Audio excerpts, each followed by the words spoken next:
Hey everybody, welcome to TAOTalks. This is Smit. This is Coach Jesse. And in today's episode, season 2, episode 1, we are really just hanging out. We haven't caught up in a little while. And so we kind of caught up. I talked about vulnerability because that's something that I wanted to keep being true to in these conversations. So I did that. And then Jesse talked about... What did I talk about? The New Year's, you think about like the resolution parts of things.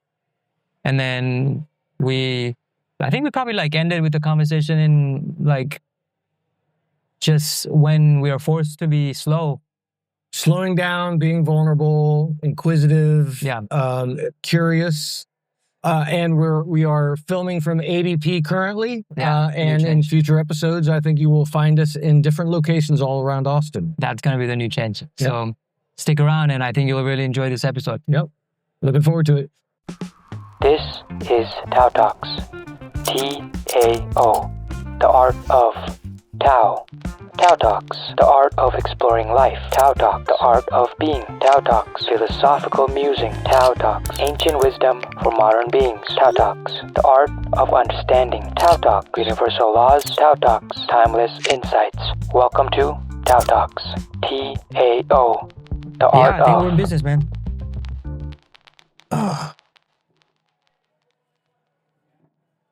How's it going, man? It's good. How are you? Yeah, it's been good. Happy New Year. I know the last time that we talked, we were definitely like, I was in the space of like, hey, like, how can we make this better? Mm-hmm. And so I was like, I remember telling you like, hey, we should have like organized topics, maybe try to like change up the format. And as I was kind of telling you over the text, is that I was just trying to wait for the perfect moment. And it's nice to be able to just be like, hey, you know what? Let's just talk. And then the other thing that actually I ended up quite like thinking about too much is if we approach that, I think it was a way for me to actually avoid being vulnerable too much. And I was like, I would much rather actually keep that because that was always my intention for these things, was to really just be like, hey, like, let me talk about the things that are like very real for me. Mm-hmm. And that be like the documentation of this, rather than like I want to provide value, but I also want to be like, wanted it to be something that matters to me. So it's kind of funny how that worked. Well, I think the reality is if it doesn't provide value, if it's not valuable to you personally, it's probably not going to be valuable to anybody else as well. Like that, I think that's inherently especially with the vulnerability part, because the reality is that we all have vulnerabilities. And I think we all struggle with sharing them. Yeah. There's just something in that, and the natural unfolding of being willing to like open up, to let something out, that it's not so much the what it is that is going to resonate with other people, although I think that will as well, but just the act. Yeah. The action of opening up and being willing, and it's like, because it's being seen. It's being seen because there's risk. There's risk to being vulnerable, and to see somebody else doing it. I know I've found value in seeing other people being willing to do that. Yeah. And I know that the more that I've done it, other people come and approach me and tell me how much value to give thanks because for doing that. So I know that that's a true thing. Yeah. Yeah. So, well, we're in a new space, and this is kind of like an experiment as well, you know? And I think I'm kind of enjoying the scrappiness of it a little bit, but I don't really know how it's all going to be. And I think I just really wanted it to be more of a chat. And I think there's the reason that I want to say too is that like I want to own the truth, which was we would do this in this space. And I think that space, the whole first season that we did, it's like towards like the end of it, we kind of got to a point where it didn't feel safe for me to be in that space for this podcast to exist. Do you mind going into that a little bit and sharing it? Is there anything in that, like why that, or what about it that felt unsafe, and what about this that feels different? I'm curious, and I'm sure audience would be curious as too. Yeah, I think it was like the nature of the work that it was just bringing conflict into my personal relationship, and like I was so adamant about honoring my commitment to doing this thing that whole last year, lots of part of it, it felt like I kind of fought through that, where it's like I committed to this and I'm gonna make this happen no matter what happens. And then when we finished and it got to that point of like having that space where we had recorded all the podcasts, and then there was like several months where we didn't really have to record until the new season would start. That's when I got to the place of even not being in that headspace of like, no, I need to do this because I've already done it. So I had that space to kind of think about what it could, like, what's been happening here. And that's when I got to like realize where it's like, I don't want to do this. Like where every time if we were to like record something, then it brings like this discomfort within myself to then be like, oh, hey, like I need like three hours of block so we can record a podcast. And it was just like every time it became like a dread almost. And it was like marinating into like this specifically. Like it was marinating into like us having this dialogue. Yeah. Yeah. Do you mind if we, I feel like a little update for, I don't know how much of this we're recording that's actually going to get posted and how much we're dabbling, but if there is an audience, giving them a little catch up, just like right now we're at Austin Bouldering Project, Westlake location, Austin, Texas. I don't know whether they can hear any of the background noise. It's a little louder. It's a different environment. Mm-hmm. Prior, we were recording in Smit's apartment, in his office, out of his apartment. Yeah. Which I can, just from to have a recording studio in your space that is also your living space. Yeah. Just that by itself is difficult because a recording space, the idea of it is it's somewhat unchanging. Yeah. Because, it's supposed to be the house in which everybody else comes and visits. But the reality is you live in it. And so it's like things are moving, you're going in there on a daily basis. It's messy, and then you got to clean it up for the recording, or the recording space stays that way and infects your living space. Like your week of your living, you're constantly avoiding part of your living space. Or messing it up. Right. Like just that alone makes it becomes a challenge. Mm-hmm. And then you're also sharing a space with your partner, with your wife, which, small apartments, not a huge apartment. So you're now that living space that could be shared is now you got to request time, and this is how much time. And it's also asking your partner be quiet or not even be there for certain times. Yeah. So understandable conflicts that can come out of that. Yeah. So I appreciate you sharing, but I also thought I wanted that's a good context. And I think that's a good context for a setup for this new season too, where it's like it's not gonna look stagnant in terms of how the previous season was, where it was just like one setup and it was like consistency in that. And this season it might just be very like just raw and I guess scrappy in a way. And it's like I think that's I like it. I'm kind of excited about it. Yeah. It's yeah. This will be a little bit of a distracting environment. There's a little kid popped his head up because he just climbed the wall over here behind Smit. Yeah. But I can imagine on a beautiful day, especially in the springtime in Austin, like we can go outside. Right. We can record just about anywhere. I'm kind of excited about that prospect. Yeah. So yeah. I wanted to keep this kind of like to an hour or something like that too. And I really just want to like, it's just a nice opportunity for me to hang out and catch up. It's been a while, like since I've actually talked to you, and I'm gonna lean on the vulnerability part. Like, I've been struggling quite a bit because as you know, like, I lost my job like in the middle of like last Let them know. Yeah, Let them know. yeah, last year. And I've been like on the hunt for a while, and it's really like a horrible, it's not the best like space to be in, is to be always like on the hunt, or like to be looking, being opportunistic all the time.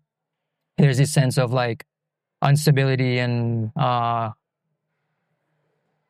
yeah, like the surprising element is kind of almost always there. And so it's actually impacted my mental health as well, where before, I think for a long time, like I would say 2.5 years, the last 2.5 years, I've been regularly coming to the gym. Like I'd say I'd probably climb like 3 to 4 times a week.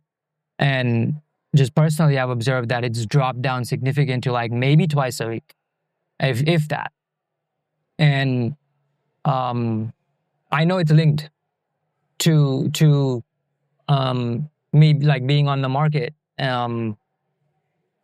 So it's been a while since that's why I haven't seen you in a long while. Like I'm not joining the movement class that much, because there are times where I'm like, hey, I'm gonna move in the morning, and like it's just messed up my schedule like almost entirely. So yeah, I think for you, like you've had some changes also. I went through end of the last year. I was dealing with some health stuff with a AFib. Right. I don't know how much I mentioned that in previous episodes, but had a procedure, had that taken care of. Procedure's been successful. That was late October that I had that procedure, and so I have not had an arrhythmia since, which has been fantastic, because it was really, really impacting How often my would you life. have it before, like the arrhythmia episodes?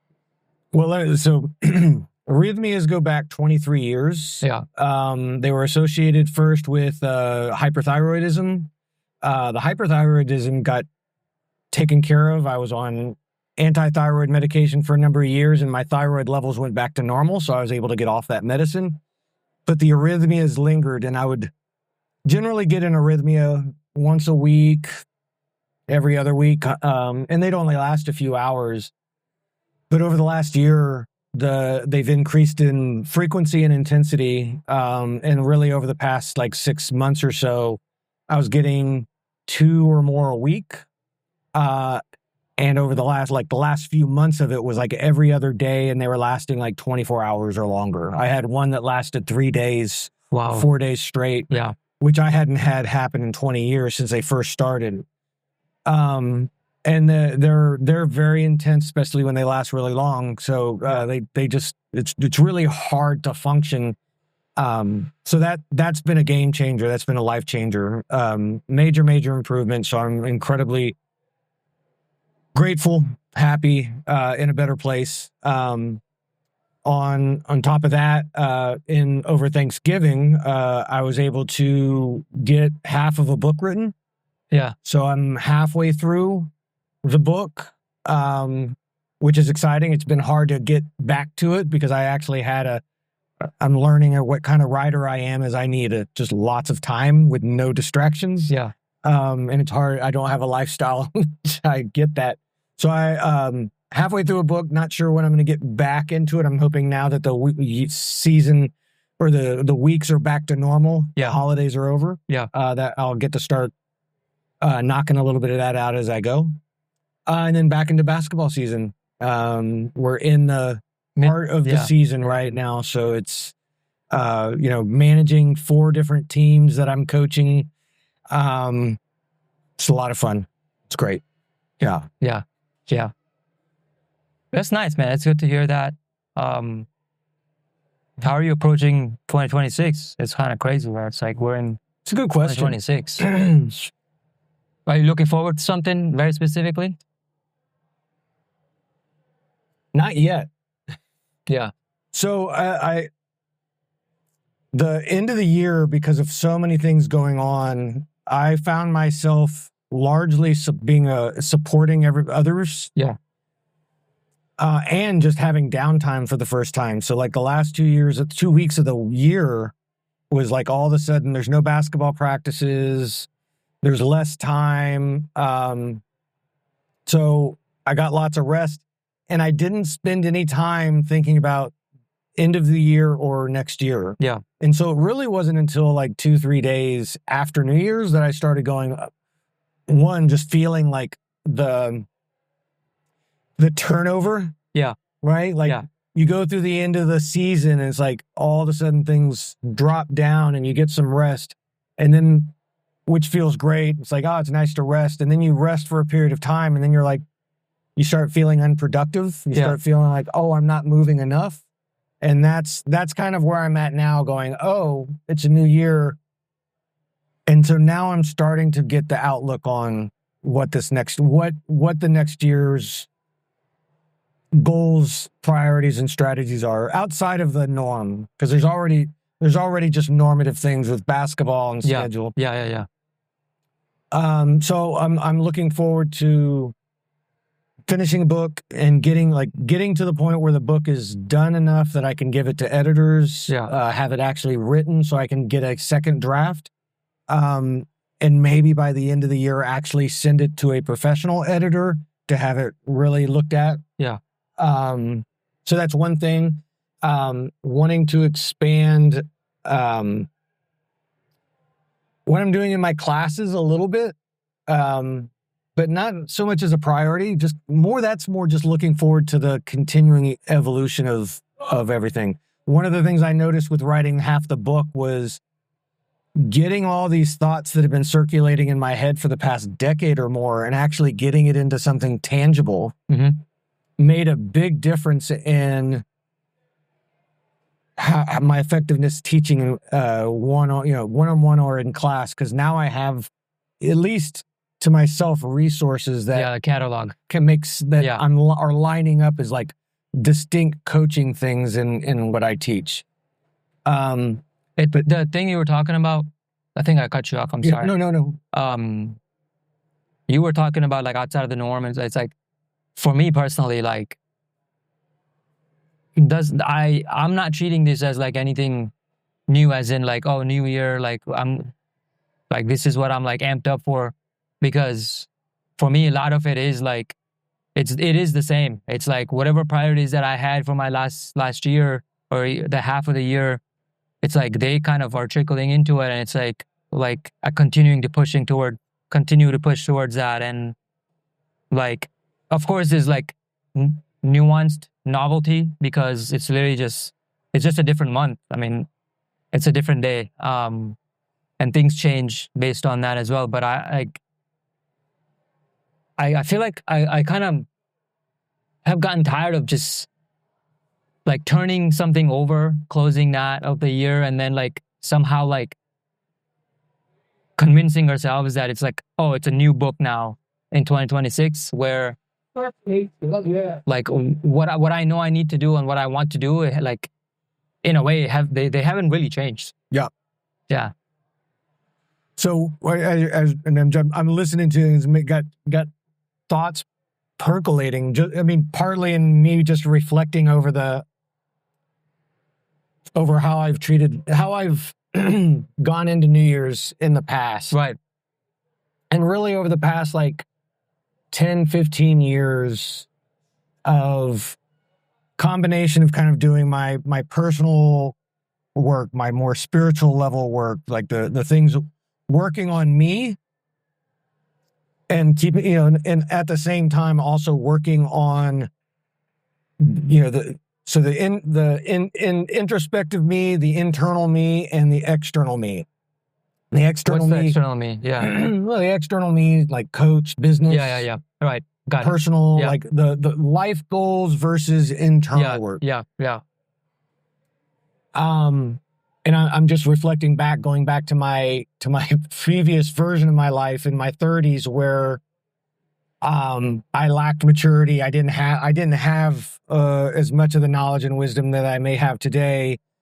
and where I was, I did not have long-term planning. I didn't have that as a, as a neurology of like how to plan. And I worked with coaches who gave the idea of like, hey, what is your 3 to 5 year plan? What's your 5 to 10 year plan? Yeah.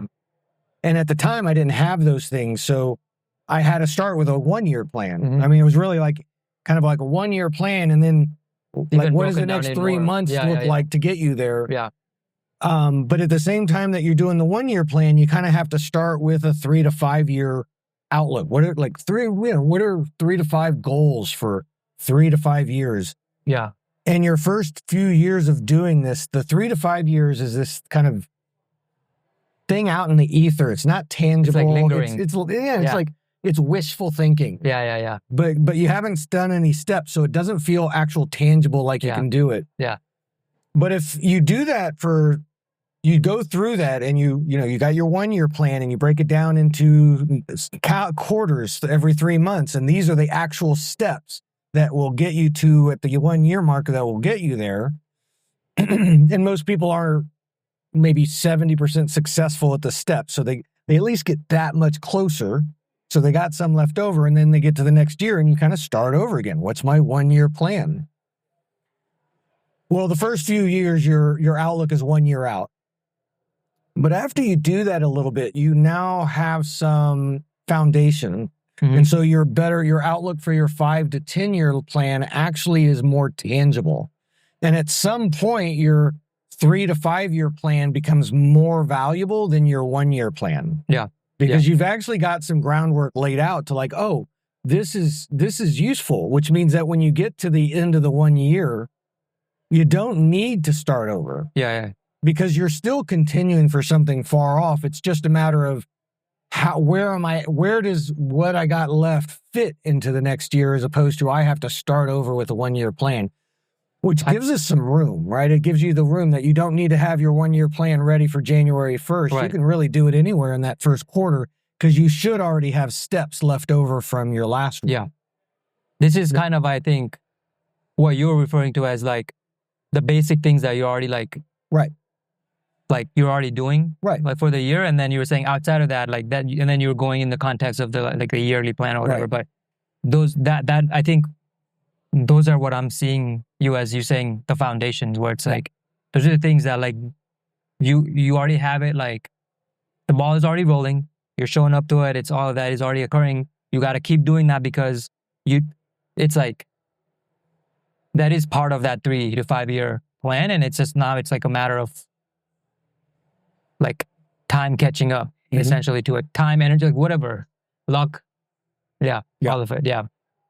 As an exercise, going back to when those things were introduced to me, I found those very, very valuable. Yeah. And maybe that's like, I'm a disorganized personality. I do well in chaos. Right. But organization helps me a lot. And I was disorganized at the time, and that as a practice was a practice of organization. It was a practice of bringing in some order into my chaos that I found incredibly valuable. And the starting out with the 1 year and all the like how you build a 1 year plan, and then breaking it down into the literally quarters, 3 months at a time, and then you can break it down even further into week. And you just start checking things off of the list. Just do the things that get you to that 1 year. It's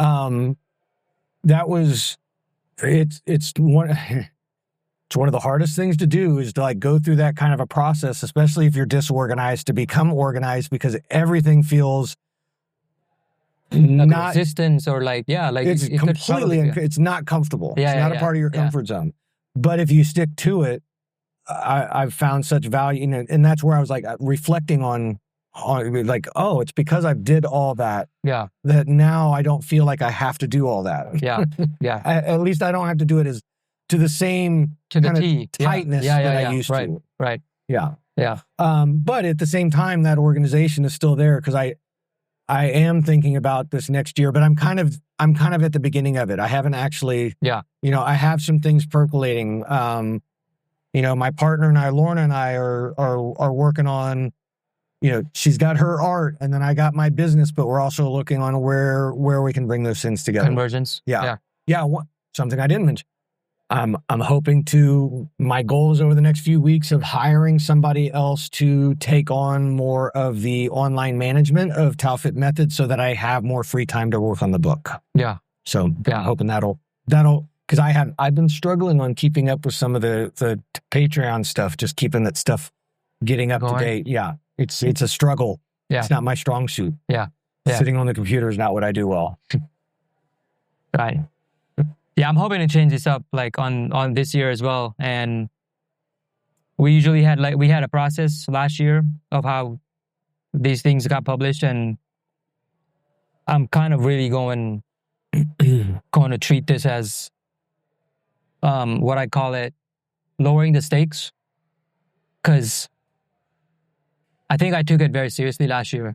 Like I cared a lot, and doesn't mean I don't care anymore. I think it's caring too much to a point where certain things become like paralyzing, then that's not like too good. And so I'm lowering the stakes. I'm like letting things be more free, and then also like being open to seeing how it's being received, and then bringing that to what I can do and what I want to output. Yeah. So like I want to have this conversation straight up like with you, which is that when we've been posting full episodes and the clips, and the strategy had always been for me was that clips is like a low-hanging fruit for someone to actually like be like, hey, I could spend 2 minutes. Right. Even though clips were like 6-7 minutes long with them, compared to hour and a half. And so that's like an invitation more into the longer form thing. And that's usually how it works. But the data just doesn't show that for our channel, where there's like 2 or 3 views on the clips, but way more on the longer form. And so like I can always do clips, but it also requires a lot of tweaking from my end to be like, oh, do this or that, all that. And so for me, part of my lowering the stake is really I don't want to keep pushing out that many videos just so that YouTube thinks that I'm posting out so much videos. Yeah. Like I want to keep it to like these are the episodes that's gonna get posted, and maybe that's a way of filtering out exactly the type of like viewers that we want to attract. Is that this isn't gonna be a fast-paced like channel. Yeah. Where come here, look at shorts, get a little nugget, and then go on. Like maybe that's not this channel.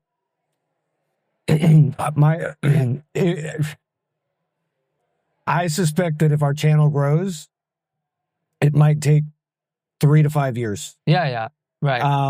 And that's largely because the thing I'm kind of discovering with the book is I have to write a book in order to write a book. Yeah.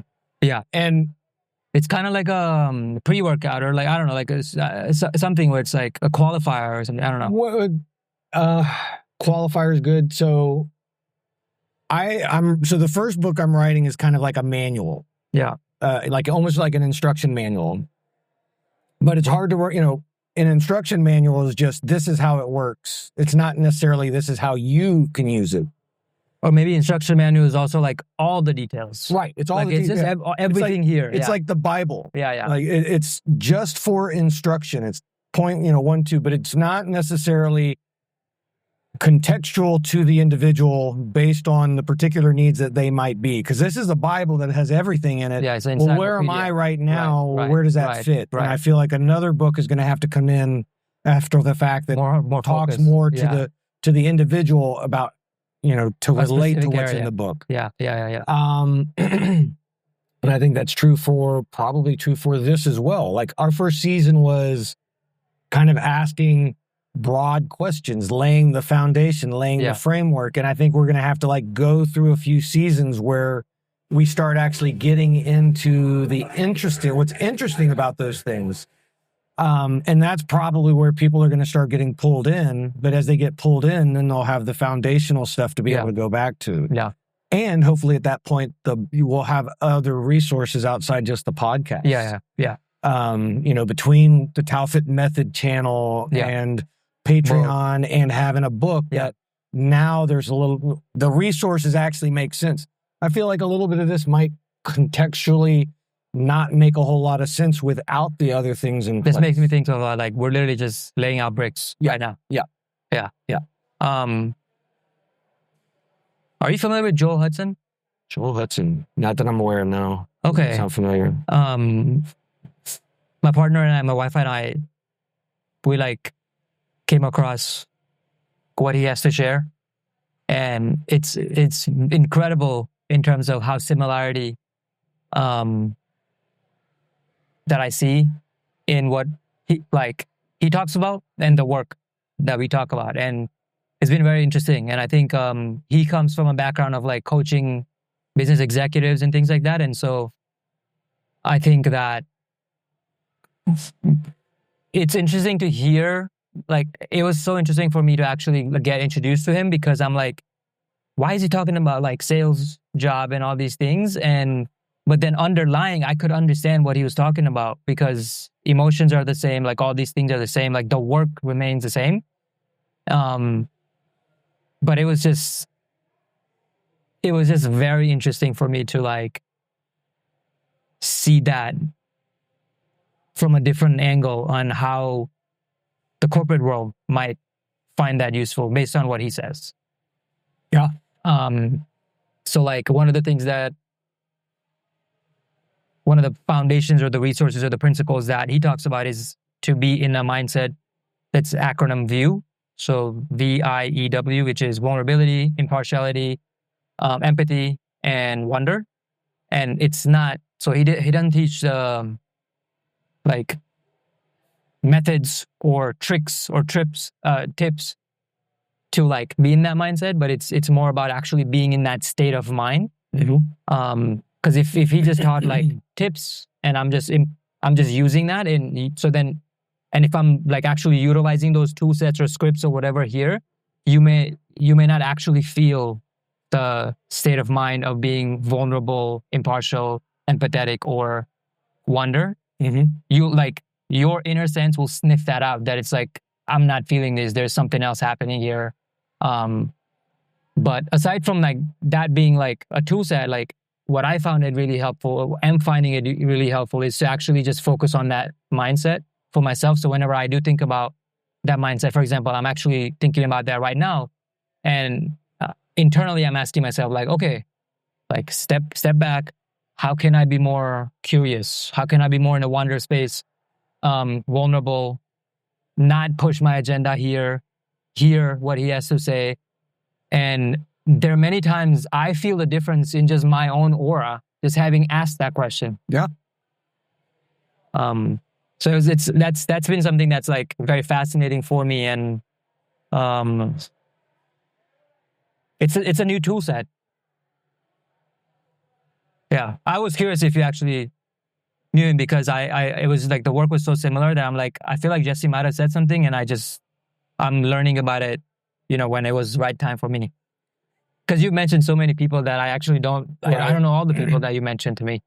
Is he local? No, he's, I mean, in the United States. Well, share him with me. I'll be curious to take a look. Yeah. One of the things, like, so nothing that I coach is original. Yeah. By me. Yeah. Right. And most of the things that work and are effective as far as coaching goes are not original by anybody in the modern age. It's things that have been tried and true over time. Yeah. Right. And so good coaches take from what has worked for previous generations of coaches, for previous generations of people. And the big part of, I think the biggest thing about being a good coach nowadays is being able to cut through all the BS, because there's a lot of BS out there. Yeah. People saying this is the way to do it, and a lot of it is not really rooted in truth. That's probably has to do with the tips and tricks of, for example, being in the view mindset, rather than actually be in the mindset of. Most of the coaching world is giving you the hack. Right. Here's what you do. Or like, ask these questions, for example, and then like, but that doesn't really work if you're not truly coming emotionally from that, like whatever like emotion you're trying to practice there. Or Well, I don't even know if it's ask questions. It's kind of like do this. Yeah. Like do this thing. Like take this supplement, take this nutrient, do this one exercise to get bigger glutes, bigger pecs, bigger things.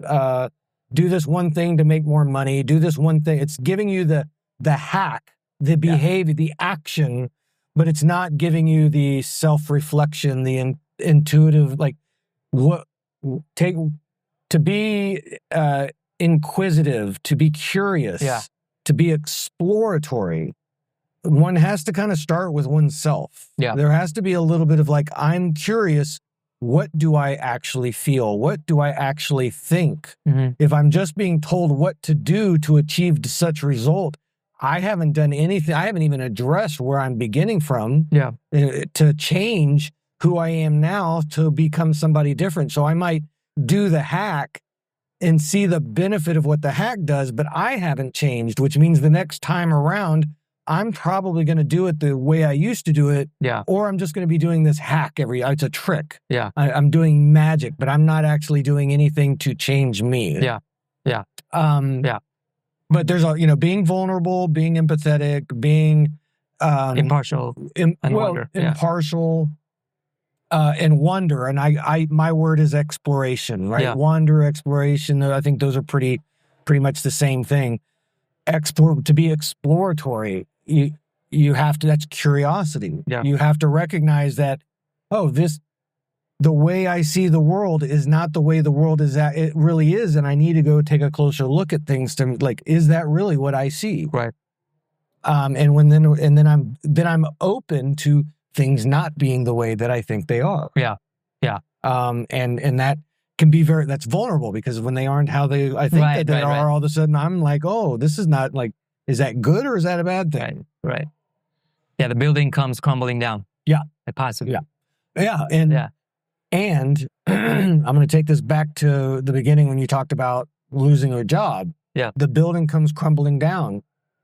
That is two things at the same time. One, it is a collapse. It's collapsing on us, and it's like that's dysregulation. Our paradigm of the world has just fallen, especially when it comes to work, a job, because we identify so much with our work, with our job, but also with the concept of being a productive member of society who has a job. Yeah. Yeah. And so you lose your job, you lose both of those identities, as well as other identities that are associated with it. That's the dignity part of things. It's not a quote mark. I mean, it is dignity. Yeah. That's like how it's defined for us in this society. Yeah. Yeah. And on the other side of that, you have opportunity. Right. Because anything that comes crumbling down, you now have new building blocks to build something new. Yeah. And it's, our vulnerable side tends to see this one side as everything came crumbling down. That's the only truth, right? Like that's the only thing that's happening. Yeah. Right. And we have to feel that, and that feeling is true. Yeah. And we have to live through that. But this is also true. Yeah. And we tend to get stuck in this side, and we don't get stuck. We don't, it's harder to switch over to here. And the other thing is we can switch over to here and not deal with this. Right. Both of those are not necessarily ideal. Yeah. You kind of need to do both. Yeah. Yeah. Yeah. And so I look at that as like, that's the juiciness of life right there. This is the part of life that I love. Yeah. That tragedy and opportunity are not different things. They are the same thing. That's the part that I am persevering through. And it's like, I think I still have days where there are some days that are just extremely low, and there are some days that I feel very optimistic. And like, it's as if it's not that I'm trying to be only on the one side of that spectrum. Maybe there isn't such thing. Maybe it's like, maybe there will be days it's like I'm experiencing the feeling of like worthlessness and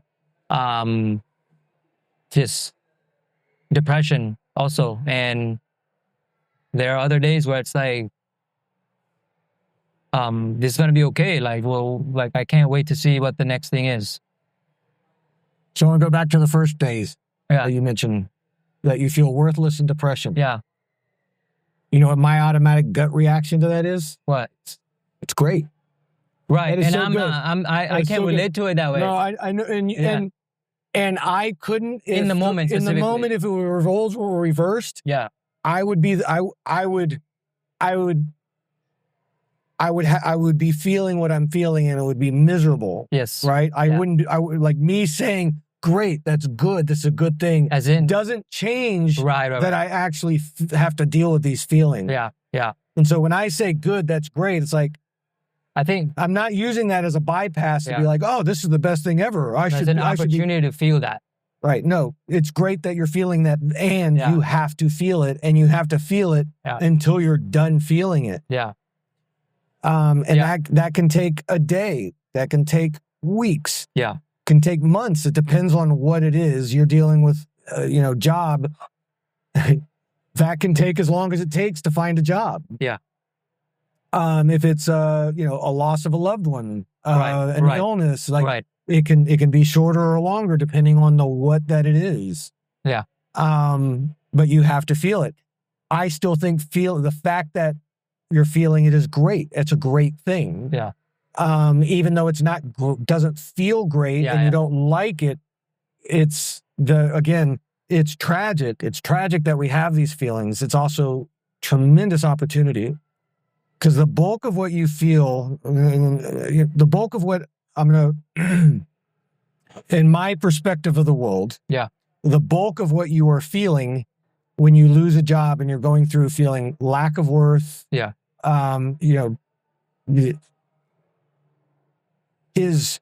are not feelings associated with right now losing your job. These are feelings that are old. Are you saying they're like surfacing? This is like a channel. Through which losing your job was like you just got a deep wound to your internal psyche, and now old stuff gets to spill out. Yeah. And as that old, it's like, oh, so this was there before. I was feeling this when I had a job. Yeah. I was feeling unworthy. I was feeling this stuff. Yeah. Just because I had a job didn't mean I wasn't feeling these things. So like losing my job means that I don't have a job to suffocate them. Yeah. And to keep them under. Now they're protected coming out or something. Yeah. Yeah. So it's like a veil that it was like, And now I get to let go of some stuff that I actually been holding on to for a while. Yeah. It doesn't mean that I won't ever feel, unworthy, insecure, we're humans, we're always going to have those feelings, but it means I'm not going to have like childhood insecurity, when I was a child, a caregiver or a parent or a teacher, told me I wasn't good enough at something, and I internalized that as I'm not good enough. Or I went to church or synagogue or temple, and God told me I was bad and wrong, and so I've been holding that all this time, and now I get to let go of that and be in a place with less of it. There's a tremendous amount of potential with that. There's a tremendous amount of opportunity, because who you are, eventually you're going to get a job. Yeah. Right. Eventually where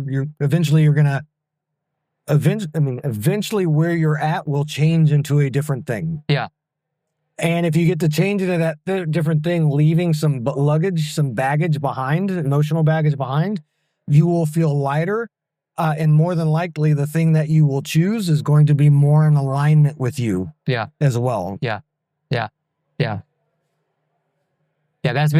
definitely been the battle. And I think, there are a lot of things that we talked about, like in the past.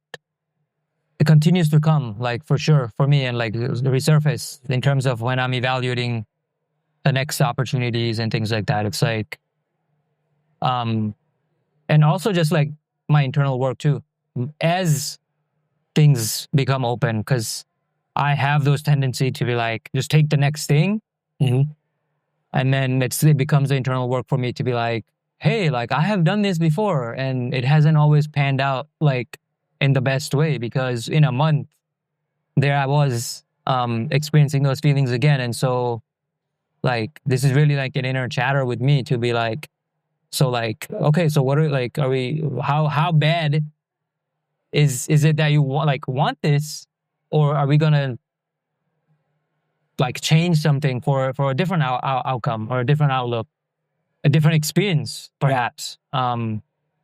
So it's been good, challenging nonetheless. Good. Yeah. Yeah. So you're talking about you've kind of like you've done it the same way In the past. over and over again in the past. Yeah. And you're seeing that when you do it a certain way, the outcome is similar as well. Right. And It's you're the same, like repeat. yeah, I'm just and repeating the kinda same tired of thing, it, and yeah. I'm not any happier than I was the first time I did this. Right. And so, the definition of insanity, keep doing the same thing over and over Yeah. again, right? Yeah. Expecting a different Different result. outcome, right. It's the Right. expecting a different Right. outcome. Right. Most people, most humans, most of us, all of us really, I'm going to say all of us. It's all of us, because I definitely have this. We do the same thing over and over again, getting the same result. And the reason for that is because we don't stop and actually look. Yeah. Yeah. Right? And once you stop, what comes with stopping is slowing down, taking a breath. And if you take a deep breath, you're going to feel. Yeah. And if you're slowing down and you're going to feel uncomfortable. Right. The veil is gonna get lifted. And that, it's almost like that's the reason most people continue going. Right. Is because that point feels uncomfortable. Right. But if you slow down and you allow yourself to be uncomfortable, and you continue to be there and you breathe with the purpose of a kind of looking, of seeing, what is it that is here? What am I feeling? What am I doing? Where am I at? Then we start to, we develop awareness. We start to see and discover. Like, this is where the whole being exploratory, self-inquisitive is important. We start to see, I've been doing it the same way and I've been getting the same outcome. But I don't like that outcome, and I want a different outcome. That's the place where once we get there, then we can do something different. Mm-hmm. But if we never slow down and see and get to that point, then we don't have the knowledge and wisdom to actually be able to make the change. Right. So most humans are doing the same things over and over, getting the same outcome. It's not insanity because they haven't done that internal work to actually see that there's something else that they can do different. Mm-hmm. Mm-hmm. So now that you're here, to continue on doing it the same way would be insanity. Right. Especially having explored it. Right. It's the knowing part. Yeah. But also, once you're here and you have slowed down, then slowing down, making, let me try a step in that direction and see where it takes me. And it can be a slow step. I'm not necessarily starting with a sprint. And I can, is this the right direction? And I can feel it out for a little bit. I can venture into it. Yeah. And maybe it's working and I keep going and I build it. Or maybe it ventures out and I try something else. Yeah. But it's such a place in which there are opportunities to explore different things and then to experiment and to see what works. Yeah. Again, that's why I go, this is great. Yeah. It's a great thing that you feel this way. It sucks that you feel this way, but it's also a great thing. Yeah. Because that is what is required to get to that next step. How do we get to where our 5 and 10 year plans are really what we're working on and not a repeating our 1 year plan over and over again? Is this. You got to get to this point. If you don't get to this point, then you're just, every year is a New Year's resolution and it works for maybe the first month. And then you get to the end of the year and to convince ourselves to that we're being productive or something. We're doing and most people have the same 2 or 3 New Year's resolutions that just revolve every year. Yeah. I'm going to stop drinking. I'm going to stop eating. Yeah. Work out more. I'm going to work out more. Yeah. It's like, that's it. Yeah. It's like, okay. So if that is your New Year's, if that's insanity. Then when was the last time you slowed down? When was the last time? Right. How about you take a whole year off? Yeah. doing that, and you spend the whole year reflecting so that when you get to the next year, then you have somewhere to work for. Yeah. Like that would be crazy for people. Yeah. That would be hard to do. Yeah. That would feel insane. That would feel insane. Right. Yes. And it is. Except it is a little insane. Yeah. In today's world, it is a little insane to do that.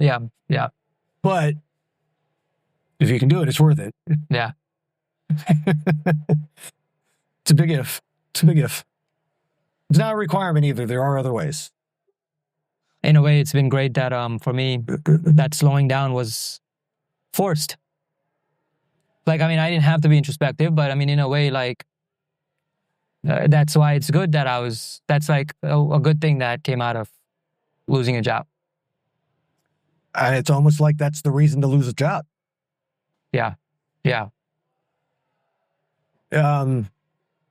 I like toying around with the concept. I'm toying around with the idea of like, what is fate? Okay. What is the universe setting us up? You know, because like losing your job is kind of like a setup. Yeah. For doing, you know, that can put you in a place where it's like, oh, you think you're spiritual. You think you want to be introspective. Are you really? Because our egos can convince us that we're being introspective and we're being spiritual because we're doing all the tips that we were told, like do these things and you will be more spiritual. And I'm doing those things. Yeah.